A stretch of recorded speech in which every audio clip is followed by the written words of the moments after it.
суруду мусиқӣ илҳомбахш ва рӯҳбаландкунанда пазируфта шудааст, ки аз салиқаи хуш хоссан мазмуну муҳтаво ва маҳорати баланд вобаста мебошад.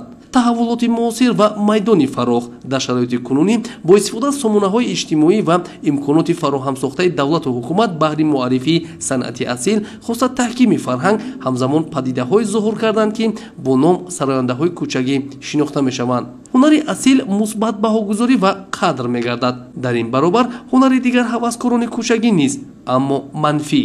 вазорати фарҳанг, муассисаҳои олии таълимию касбӣ, мактабҳои мусиқӣ ва консерваторияу дигар муассисаҳо барои сайқал ва такмили маҳорат имконот мусоид аст, ки фаъолият дар сатҳи касбӣ ба роҳ монда шавад, аммо санъаткорони сатҳӣ роҳи дигарро пеш мегиранд. дар маҷмӯъ танзими фаъолияти сарояндаҳои мустақил бар души кист? نیست یگون چیز من یگون مؤسسه نیست. сомона ва шабакаҳои иҷтимоӣ барои паҳн кардани гӯё маҳсули тозаэҷоди ҳаваскорони нав имконоти фаррохро муҳайё кард, ки зуд ба дасти бинанда ва ё шунаванда мерасад, ки аксаран ҷавонону гурӯҳҳои хуштаб аст. он классҳо ё ки он чизҳое ки дар шабакаи иҷтимоӣ барои сароиши онҳо, барои сароидан онҳо мемонанд, ин маънои онро надорад, ки онҳо хуб месароянд. ин хандахариш ё ки ба мисли масхара паҳн кардан мебошад. аммо роҳи таблиғ ва паҳн кардани сурудҳои каммазмуну ҳатто дорои ҳиссиёти бадахлоқӣ бо мақсади масхара ва ханда аст, ки мутаассифона фарогирӣ фазо мегардад. ҷиҳати танзим ба танзим даровардани фаъолияти консертӣ ё ки сарояндагии ҳунармандоне ки дар зерсохтори вазорати фарҳанги ҷумҳурии Тоҷикистон ва кумитаи телевизион кор намекунанд, то ҳадди имкон коста ҳаст, чунки онҳо мустақиланд ва вазорати фарҳанг онҳоро наметавонад нисбати онҳо ягон чораандешӣ намоянд. хуб сарояндаҳои кӯчагӣ ба монанди Қадами Қурбон, Фаҳраҳнуз боз ҳастанд дигар сарояндаҳое ки сарояндаҳои ба монанди реп мехонанд, ки худашон маънои сароиши онҳоро намедонанд, ки чӣ хонда истоданд, ба сабку услуб ва стандарти сарояндагӣ ё ки офаридани шеър, эҷод кардани шеър мутобиқат намекунад, месароянд. ва инчунин Фирӯза Ҳафизова ки онҳо аз мактаб ягон муассисаи таҳсилоти олии касбӣ самти фарҳангу санъата тайёр кардагӣ нест, нахондагӣ ҳастанд. инҷа шабакаҳои иҷтимоӣ ва аз ҷониби ягон мақомат танзимам намешавад. ин ҳунармандҳо тавонистанд ки ба ҳамин воситаҳо худашона миёни мардум бо ҳамон матни хароб, оҳангҳои хароб муаррифӣ кунанд. вале бояд як чизро қайд кунам, ки то имрӯз танзими ҳамин ҳунармандҳо дар маҷмӯъ фаъолияти сафарию ҳунарӣ, дар маҷмӯъ фаъолияти ҳунармандон дар ҷумҳурии Тоҷикистон, яъне аз ҷониби вазорати фарҳанг чун як фишанг гӯем ё чун як асоси қонунӣ надошт, ҳамин мушкилӣ рӯз ба рӯз ба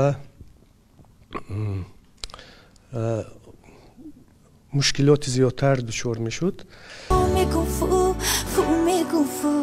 ҳар як амал талабот ва ҷавобгариро дорост, аз ҷумла рафтори бемаърифатонаи сарояндагони бесалиқаву бемазмун нест, зеро офаридани суруду таронаҳои сабуку лаҳҷавӣ костакунандаи меъёрҳои забони давлатӣ ва фарҳанги миллист. мутаассифона имрӯз бо вуҷуди амал кардани неҳодҳои соҳавии танзимкунандаи фаъолияти сарояндаҳо ва ҳунармандон ҳеҷ як асноде наметавонад бо ҷурми хос фаъолияти ғайрикасбиву костасозандаи фарҳанги миллиро аз ҷониби сарояндаҳои кӯчагӣ ба ҷавобгарӣ кашад. дар ин раванд масъулин иброз медоранд, ки чунин сарояндаҳо танҳо бо дар назардошти ба даст овардани даромад аз ҷониби кумитаи андоз ба қайд гирифта мешаванд ва ба фаъолият оғоз менамоянд, ҳолон ки додани иҷозат барои фаъолияти онҳо бояд дар ҳамоҳангӣ танҳо дар сурати мутобиқат бояд тасдиқ шавад. масъалаи асосӣ ин аст, ки сурудҳои бемазмуну бемантиқ ва амалу ҳаракатҳои бемавриду сохта аз ҷониби аксар сарояндагони кӯчагӣ шунаванда ва бинандаро дар чӣ рӯҳия тарбия мекунад воқеияти дигар, сарояндаҳои нав ҳатто ҳиссиёти шахсии худро бо садоҳои бадахлоқона дар сурудҳо ҷо медиҳанд.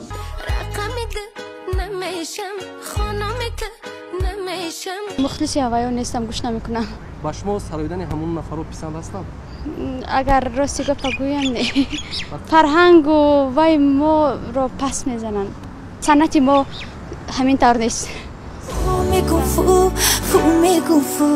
суруд бояд чӣ гуна бошад? хеле ба маънӣ бошад, маданият дошта бошад, омофаҳм бошад. سرودی حال آدم را خوب میکنه. هدف چیه؟ هدف اینه که از هنر انسان لذت و تلاوت ببره. با خوب کردن حال انسان ها باعث میشه که جامعه سالمی داشته باشیم. زنگیر زنگیر زنگیرم زنگیرم زنگیرم سرانده کوچگی شهلا با فکرم با دولت و ممکن بعضی با معقول باشه. انا با نانی نانی نانی نانی نانی نانی نانی مثل ҳаҷмнигор суруд месарояд. баъзе суруду амалҳое ки аз ҷониби боном сарояндагон ё фаъолони шабакаҳои иҷтимоӣ ба истилоҳ блогерон пешниҳод мегардад, тарғибкунандаи фарҳанги пасти инсонӣ, айшу ишрат, амалу рафтори дорои хусусияти шаҳвонӣ дошта ва дар маҷмӯъ поймолкунандаи фарҳанги азалии миллати кӯҳан бунёди тоҷик мебошад. вақтҳои охир дар интихоби шеъру мусиқӣ завқ, фаҳмиш ва диди бисёр паст эҳсос мегардад. фарҳангшиносон инро ба гурӯҳи ҳаваскороне рабт медиҳанд ки маҳорату малака ва истеъдоди санъаткорӣ надоранду мехоҳанд дар замони кунунӣ тавассути шабакаҳои иҷтимоӣ худро намояндаи санъат муаррифӣ созанд. шарму ҳаё ва хислатҳои маънавии инсони комил будан умуман дар вуҷуди чунин ҳаваскорон эҳсос намешавад. аз ин хулоса мегардад ки ниҳодҳои марбут ба соҳа метавонанд ин равандро ба танзим даронанд, аммо барои ин завқ ва хоҳиш зарур.